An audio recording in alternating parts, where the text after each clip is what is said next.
हामी हिँडेको त्यो बाटो मलाई अझै याद दिलाउँछ त्यो विगत।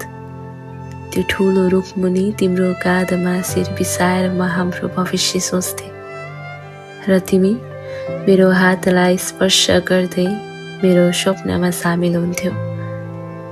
पत्तै हुन्थेन म कति बेला निदाउँथे।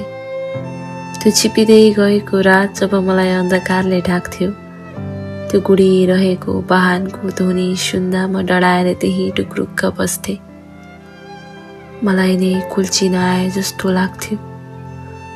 तिमी आतिएर आउँथ्यौ मेरो हाँसोमा, मलाई त्यो भिड त्रासले भरिपूर्ण ध्वनिबाट टाढा लग्थ्यो।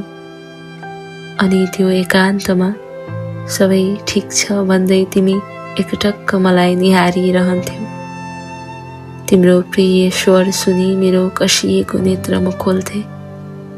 त्यो सबै विगत याद आउँछ। तर यो वर्तमानमा मेरो हृदयभित्र तिम्रो ध्वनि गुन्जिरहेको छ, जुन त्यो वाहनको भन्दा पनि त्रासी छ। मलाई मध्यरातमा झस्काइरहन्छ, मेरो आँसु खसाइरहन्छ र त्यो क्षण मलाई घरिघरि याद दिलाइरहन्छ।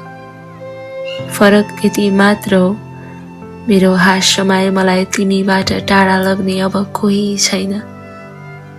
अब मलाई तिम्रो यादको भारले कुल्चिसकेको छ।